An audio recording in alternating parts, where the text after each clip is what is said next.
Assalamualaikum warahmatullahi wabarakatuh. Bismillahirrahmanirrahim.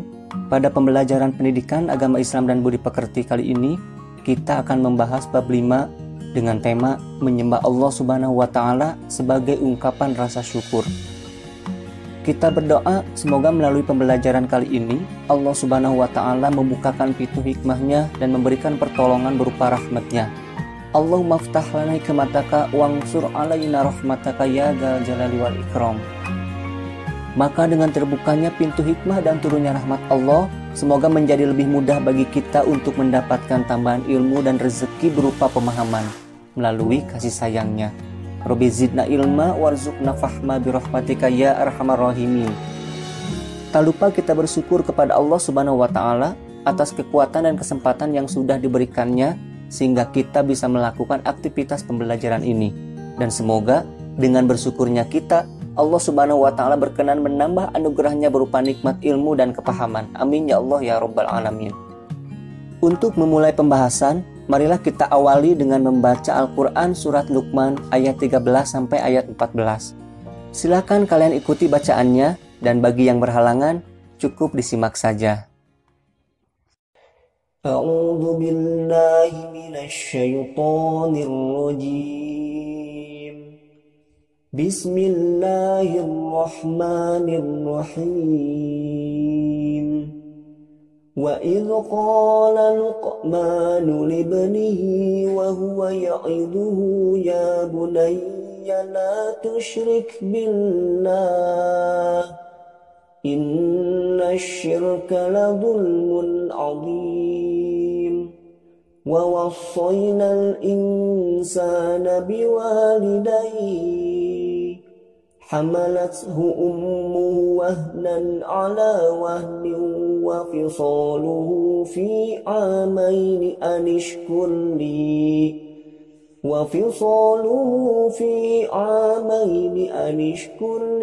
ولوالديك إلي المصير صدق الله العظيم. Semoga melalui bacaan Al-Quran tadi kita dapat memperoleh keberkahan ilmu berupa tercapainya tujuan pembelajaran pada bab ini.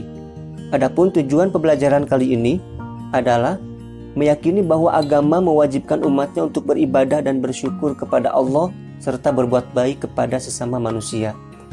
Memahami makna beribadah dan bersyukur kepada Allah Subhanahu wa taala, memahami kaitan antara beribadah dan bersyukur kepada Allah Subhanahu wa taala, memahami hikmah dan manfaat beribadah dan bersyukur kepada Allah Subhanahu wa taala, termotivasi untuk senantiasa bersyukur dan beribadah kepada Allah Subhanahu wa taala, dan termotivasi untuk berakhlakul karimah. Para pelajar sekalian, demi tercapainya tujuan pembelajaran tersebut, maka kalian harus mampu menjawab beberapa pertanyaan yang akan ditampilkan pada video ini. Oleh karena itu, tolong siapkan catatan, lalu tuliskan beberapa pertanyaan berikut ini. Pertanyaan pertama, jelaskan makna beribadah dan bersyukur kepada Allah Subhanahu wa taala. Kedua, jelaskan kaitan antara beribadah dan bersyukur kepada Allah Subhanahu wa taala. Yang ketiga, jelaskan hikmah dan manfaat beribadah dan bersyukur kepada Allah. Yang terakhir, tuliskan contoh perilaku mulia yang menggambarkan seseorang hamba yang bersyukur dan gemar beribadah. Untuk mampu menjawab pertanyaan tersebut, silakan simak videonya sampai tuntas karena jawaban lengkap dari pertanyaan tersebut terdapat dalam video ini. Sebelum kalian mendapatkan jawaban yang terdapat dalam segmen memperkaya hazanah keilmuan dalam video ini, silakan simak terlebih dahulu segmen membuka relung hati sebagai inspirasi yang bisa memotivasi kalian dalam mempelajari bab ini. Dan inilah segmen membuka relung hati.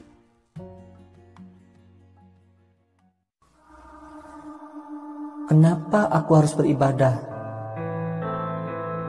Dulu pertanyaan ini sempat lama ada di pikiranku. Dan mungkin pertanyaan ini juga sudah ada di benak kalian sejak lama. Tanpa kalian menemukan jawaban yang pasti, kenapa aku harus beribadah? Jujur saja, aku pernah mengeluhkan kehidupanku sendiri dan dengan lantangnya mempertanyakan hal tersebut kepada Tuhan. Ya Allah, kenapa engkau tidak memberikanku kehidupan yang sempurna dan bahagia? Jika memang engkau yang mengendalikan segalanya dan memiliki kekuasaan untuk sanggup melakukan apapun, lalu kenapa hidupku susah? Seperti itulah keluhanku kepada Tuhan. Dan pada akhirnya, dalam situasi sulit seperti itu, motivasi untuk beribadah pun memudar, bukan hanya malas, bahkan sampai enggan untuk melakukannya. Sampai suatu ketika, aku harus menghadapi ujian sekolah yang menentukan antara lulus dan tidak. Dan jujur saja, pada saat itu, aku merasa sangat tertekan, bahkan depresi. Karena aku seorang muslim dan dibesarkan di keluarga dan lingkungan yang agamis, maka aku pun banyak menerima masukan dan nasihat untuk menyerahkan segala kesulitan hidupku kepada Allah dengan meningkatkan ibadah dan banyak berdoa. Akhirnya aku pun mengikuti nasihat-nasihat tersebut. Aku berdoa dengan tulus dan penuh harap, serta melakukan banyak ibadah dari mulai yang hukumnya wajib sampai sunat. Tapi hasil ujiannya tidaklah lebih baik. Akhirnya aku mempertanyakan kembali kepada Tuhan, "Ya Allah, kenapa engkau melakukan ini padaku? Aku telah banyak berdoa dan beribadah kepadamu. Aku sudah melakukan bagianku. Kenapa engkau tidak? Bukankah engkau bisa rubah segalanya? Kenapa hidupku masih susah?" Akhirnya aku pun putus asa terhadap Tuhan dan memutuskan daripada habiskan waktu untuk berdoa dan beribadah, lebih baik aku habiskan waktu untuk belajar saja. Dan aku tidak butuh agama dalam hidup dan tidak butuh Tuhan. Aku hanya perlu melakukan hal yang benar saja. Tiba pada suatu hari, aku menyaksikan seorang anak kecil yang menangis dan dengan beraninya membentak ibunya sambil terus memaki kalau ibunya sudah tidak sayang lagi padanya. Hanya karena ibu tersebut enggan untuk membelikan es krim pada anaknya yang memang sedang sakit. Aku berpikir bahwa keputusan ibu tersebut tidaklah salah, bahkan sangat bijaksana. Meskipun harus menerima makian dari anaknya, tetapi ibu tersebut tidaklah marah, bahkan dengan sabar dan sambil tersenyum, berusaha menenangkan anaknya sambil menjanjikan akan memberikan es krim yang lebih banyak ketika kesehatan anaknya sudah membaik. Bahkan aku sangatlah kesal dengan perilaku si anak yang tidak mengerti bahwa yang ibunya lakukan adalah untuk kebaikannya. Kejadian itu pun menyadarkanku bahwa selama ini aku tidak jauh berbeda dengan si anak tersebut. Aku terus mengeluh kepada Tuhan akan kehidupanku karena Allah tidak mewujudkan semua keinginanku. Aku sadar bahwa pengetahuan Allah tentang diriku dan kebijaksanaan Allah yang lebih besar daripada perilaku si ibu tadi. Bukan Allah tidak mendengarkan keinginanku dan tidak mengabulkan semua keinginanku, melainkan Allah menentukan waktu yang tepat untuk mengabulkan semua keinginanku. Karena Allah tahu kapan keinginanku itu bisa menjadi kebaikan untukku. Dan seperti si ibu tadi, aku yakin bahwa Allah melakukan semua ini bukan untuk kepentingannya, tetapi semata-mata untuk kebaikanku. Itulah salah satu bentuk kasih sayang Allah. Seandainya anak kecil itu tahu bahwa selama ini ibunya telah melakukan banyak hal untuk kebaikan anaknya, maka dia tidak akan mengeluhkan es krim yang tidak didapatkannya. Karena dia akan sibuk untuk bersyukur kepada ibunya, dan sebagai bentuk terima kasih atas kebaikan ibunya selama ini, anak itu pun akan dengan sukarela melakukan apapun yang diperintahkan oleh ibunya. Begitupun kehidupanku.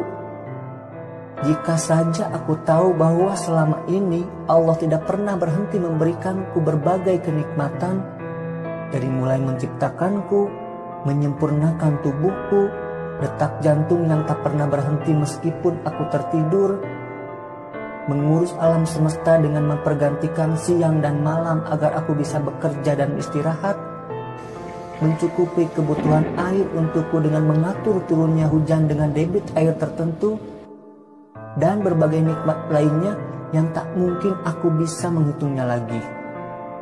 Aku pun menyadari bahwa ternyata lebih banyak hal yang perlu aku syukuri daripada hal yang aku keluhkan selama ini.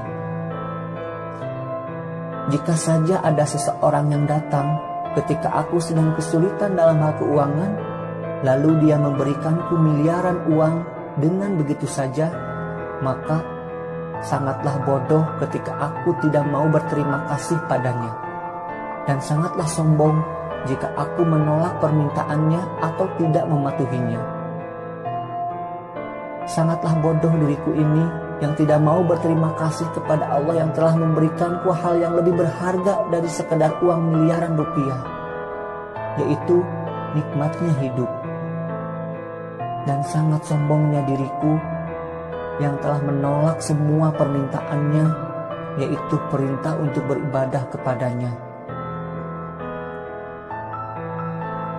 Maka sejak saat itu aku putuskan bahwa aku akan beribadah mengabdi kepadanya sebagai bentuk syukurku atas limpahan nikmat yang telah diberikannya kepadaku.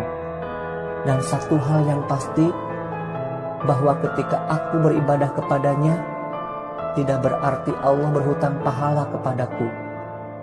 Justru akulah yang telah berhutang banyak padanya, yang tak akan pernah bisa terbayarkan meskipun aku beribadah selama ribuan tahun. Ya, hutang atas setiap nafasku, hutang atas setiap detak jantungku, dan banyak lagi. Dan ketika aku beribadah kepadanya, maka aku telah memenuhi tugas hidupku, karena untuk itulah aku diciptakan.